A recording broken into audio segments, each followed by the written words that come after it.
గ్రామీణ ప్రాంతంలో కూడా మీరు సచివాలయంలో వర్క్ చేశారు. పంచాయతీ సెక్రటరియట్‌గా వర్క్ చేశారు. సో, అక్కడ వర్క్ చేస్తూ కొంచెం ఇక్కడ ప్రిపేర్ అవుతూ తర్వాత లాంగ్ లీవ్ తీసుకుంటూ చాలా మందికేంటంటే బ్యాకప్ ప్లాన్ అనేటువంటిది తీసుకోవాలా వద్దా, రిస్క్ చేయాలా అనేటువంటి డైలమాలో ఉంటారన్నమాట. మిడిల్ క్లాస్ ఫ్యామిలీస్‌లో మరి ఎక్కువగా ఉంటుంది కాబట్టి ఇది. వాళ్ళకి మీరు ఇచ్చేటువంటి సజెషన్ ఏంటి? ఎందుకంటే ఉండేటువంటి బాధ్యతలు, ఫ్యామిలీ రెస్పాన్సిబిలిటీస్‌లో ఒక బ్యాలెన్స్ చేసుకుంటూ వాళ్ళ డ్రీమ్స్‌ని సాధించాలనేటువంటి యాస్పిరేషన్‌తో ముందుకెళ్ళాలనేటువంటి ఆలోచనతో ఉండేటువంటి వాళ్ళకి మీరు ఇచ్చేటువంటి సజెషన్ ఏంటండి? అదే సార్, ఫైనాన్షియల్ స్టెబిలిటీ అనేది compulsory one of the aspects sir.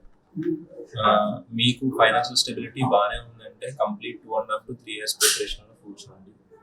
లేదు అంటే కనుక ప్లాన్ బి, ఖచ్చితంగా బ్యాకప్ ప్లాన్ పెట్టుకొని ప్రిపేర్ అవడం అనేది నా సజెషన్. ఎందుకంటే ఈ జర్నీ అనేది అన్ప్రిడిక్టబుల్ జర్నీ. ఒకటి ఏపీఎస్సీ అయినా యూపీఎస్సీ అయినా success percentage very very very minimal. So మీరు ఈ రేస్లో పరిగెట్టేటప్పుడు ఖచ్చితంగా బ్యాకప్ ప్లాన్ అనేది అవసరం. మోర్ ప్రాక్టికల్గా ఉండాలి అంటే కనుక ప్లాన్ బి అనేది ఉండాలి. సో ఫైనాన్షియల్గా స్టేబుల్గా ఉన్నాను, నేను పర్వాలేదు అనుకుంటే after completion of the degree or BTech whatever it may be ఖచ్చితంగా వచ్చి 2.5 years and 3 years dedicated preparation చేస్తే ఖచ్చితంగా మంచి సర్వీస్ వస్తుంది.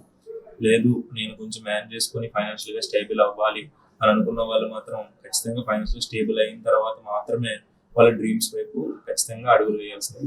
ఎట్ లాస్ట్ ఏది ఏమైనప్పటికీ ఒకరు ముందు ఒకరు వెనక అవుతారు తప్ప మనం చేయాలనుకున్న సర్వీస్ డ్రీమ్ అనేది మాత్రం వదులుకోవద్దని నేను చెప్తాను. పబ్లిక్ సర్వీస్ చేయాలనే డ్రీమ్ మాత్రం వదులుకోవద్దని చెప్తాను.